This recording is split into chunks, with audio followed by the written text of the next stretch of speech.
ಏಕಾಂಗಿಯಾದ್ರ ನಟ ದರ್ಶನ್ ಕುಗ್ಗಿ ಹೋದ್ರ. ಕಾರ್ಗತ್ತಲ ಸೆಲ್ಲಿನ ಒಳಗೆ ಕತ್ತಲ ರಾತ್ರಿಯನ್ನ ಕಂಡು ಏಕಾಂತದಲ್ಲಿ ಸೊರಗಿ ಹೋದ್ರ ದರ್ಶನ್.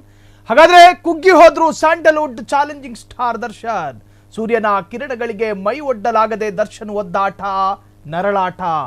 ಕುಗ್ಗಿ ಹೋದ್ರು ಸ್ಯಾಂಡಲ್ವುಡ್ನ ಚಾಲೆಂಜಿಂಗ್ ಸ್ಟಾರ್ ದರ್ಶನ್. ಸೂರ್ಯನ ಕಿರಣಗಳಿಗೆ ಮೈ ಒಡ್ಡಲಾಗದೆ ದರ್ಶನ್ ಒದ್ದಾಟ. ಯಾರಿಗೆ ಹೇಳಿಕೊಳ್ಳೋದು? ಪರಪ್ಪನ ಅಗ್ರಹಾರ ಜೈಲಲ್ಲಿ ಓಡಾಡೋದು ಇಲ್ಲ, ಓಡಾಡೋಕ್ಕೂ ಇಲ್ಲ ಸ್ವಾತಂತ್ರ್ಯ. ಬರೀ 25-3 ಅಡಿ ಜಾಗದಲ್ಲಿ ಓಡಾಡಬೇಕಿದೆ ನಟ ದರ್ಶನ್. ಇಲ್ಲಿಗೆ ಬಿಸಿಲು ಕೂಡ ಬೀಳುತ್ತಿಲ್ಲ, ನಲುಗಿ ಹೋದ ಅಜಾನುಬಾಹು. ಜಡ್ಜ್ ಮುಂದೆ ದರ್ಶನ್ ಕಣ್ಣೀರು ಇಡೋದೊಂದೇ ಬಾಕಿ. ಕಣ್ಣಲ್ಲಿ ನೀರು ತುಂಬಿಕೊಂಡು ನಿಂತಿದ್ದ ಸ್ಯಾಂಡಲ್ವುಡ್ ದಾಸ. ಈ ಪರಿಸ್ಥಿತಿಯಲ್ಲಿ ದರ್ಶನ್ರನ್ನ ನೋಡಲಾಗದೆ ಇನ್ನೆಷ್ಟು ದಿನ ದರ್ಶನ್ಗೆ ಈ ನರಕ? ಏನಾಗಬಹುದು? ದಚ್ಚು ಹೆಲ್ತ್. ಕಿರಿಚಿ ಹೇಳೋಣ ಅಂದ್ರೆ ಮಗ ವಿನೀಶ್ ಜೈಲಲ್ಲಿಲ್ಲ. ಟೀ ತಗೋಬಾರೆ, ಕಾಫಿ ತಗೋಬಾರೆ ಅಂತ ಹೇಳೋದಕ್ಕೆ ಹೆಂಡತಿ ವಿಜಯಲಕ್ಷ್ಮಿಯು ಜೈಲಲ್ಲಿಲ್ಲ. ಸಂಜೆ ಆಗ್ತಾ ಇದ್ದ ಹಾಗೆ ಮೈ ಚಳಿ ಕೊರೆದಾಗ ಬಾರಿಗೆ ಜೊತೆಲು ಹೋಗೋಣ ಅನ್ನೋದಕ್ಕೂ ಫ್ರೆಂಡ್ಸ್ಗಳು ಜೈಲಲ್ಲಿ ಇರೋದಿಲ್ಲ. ಅದರ ಅರ್ಥ ಇರಬೇಕು ಅಂತಲ್ಲ. ಜೈಲಿನ ವಾತಾವರಣಕ್ಕೆ ಸೆಟ್ ಆಗೋದಿದೆಯಲ್ಲ, ಅತಿ ನರಕ. ಜ್ವಾಲಾಮುಖಿಯ ಮುಂದೆ ಕೈ ಕಾಯಿಸ್ಕೊಂಡಂಗೆ ನೀವು ಇಟ್ಟಷ್ಟು ಕಾಯ್ತಿರುತ್ತೆ. ಅಂದ್ರೆ ಕಾದ ಕೆಂಡ ಆಗಿರುತ್ತೆ ಜ್ವಾಲಾಮುಖಿ. ಕೇವಲ ಚಳಿಯನ್ನ ಮಾತ್ರ ತಣಿಸೋದಲ್ಲ, ನಿಮ್ಮನ್ನ ದೂರ ತಳ್ಳುತ್ತೆ. ಸೆಲ್ಲಿನಲ್ಲಿ ಕೂತ್ಕೊಂಡಷ್ಟು ಆಯಾಸ, ಕೂತ್ಕೊಂಡಷ್ಟು ಒಂದು ತರಹದ ಇರಿಸು ಮುರಿಸು. ಜೈಲು ಅನ್ಕೊಂಡ್ರೆ ಏನ್ ಅನ್ಕೊಂಡಿದ್ದೀರಿ? ಶಾಪಿಂಗ್ ಮಾಲ್ ಅಲ್ಲ, ಕಾರಾಗೃಹ. ಯಾರೂ ಇರೋದಿಲ್ಲ.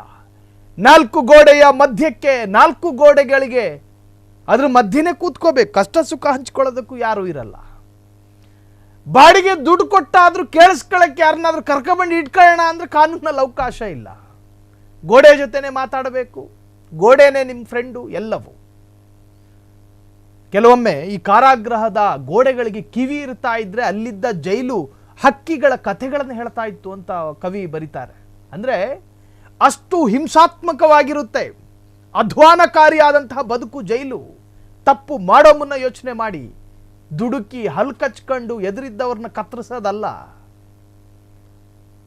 ಸ್ನೇಹಿತೆಗೆ ಏನನ್ನೋ ಕಳಿಸಿದ್ರು ಅನ್ನೋ ಕಾರಣಕ್ಕೆ ಕರ್ಕ ಬಂದ ಆತನ ಎದೆ ಮೇಲೆ ಕುಣಿದು ಕುಪ್ಪಳಿಸಿ ಆತನ ಶ್ವಾಸ ನಿಲ್ಲಿಸೋದಲ್ಲ. ಚಿಲ್ಲರೆ ಕೆಲಸ ಅದು. ರಾಜ್ಯದಲ್ಲಿ, ದೇಶದಲ್ಲೊಂದು ಕಾನೂನಿದೆ. ಆ ಕಾನೂನಿನಲ್ಲಿ ಎಂತಹದ್ದೇ ತಪ್ಪಿಗೂ ಶಿಕ್ಷೆ ಇದೆ.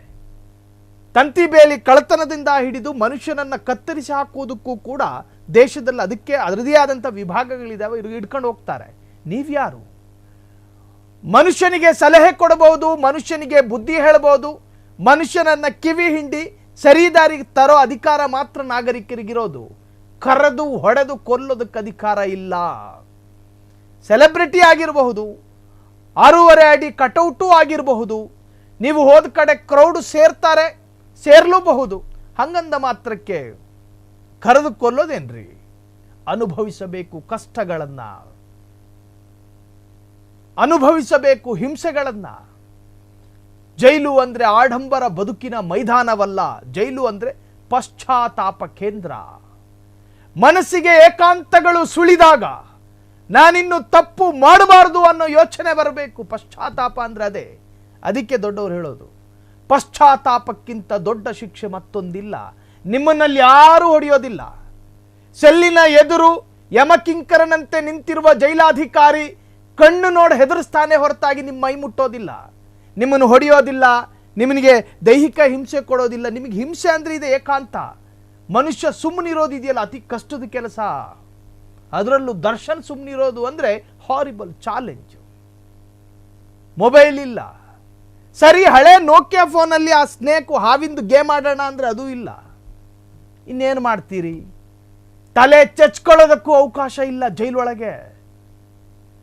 ತಲೆ ಚಚ್ಕೊಳ್ಳೋದಕ್ಕೂ ಅವಕಾಶ ಇಲ್ಲ. ಜೈಲರ್ ಆಗ್ಲೇ ಕೈ ಅಡ್ಡ ಹಿಡಿತಾನೆ, ತಲೆ ಚಚ್ಕೋಬೇಡವಪ್ಪ ಅಂತ. ಅಂದ್ರೆ ಒಂದು ತರಹದ ಮಾನಸಿಕ ಹಿಂಸೆ ಜೈಲು. ತಪ್ಪು ಮಾಡಬೇಡಿ. ಅದಕ್ಕೆ ತಪ್ಪು ಮಾಡದೇ ಇದ್ರೆ ಜಗತ್ತು ಸ್ವರ್ಗ, ತಪ್ಪು ಮಾಡಿದ್ರೆ ಈ ತರಹದ ಕಷ್ಟಗಳನ್ನು ಅನುಭವಿಸ್ತೀರಿ. ಇದರಲ್ಲಿ ಸಮಾಜಕ್ಕೊಂದು ಪಾಠ.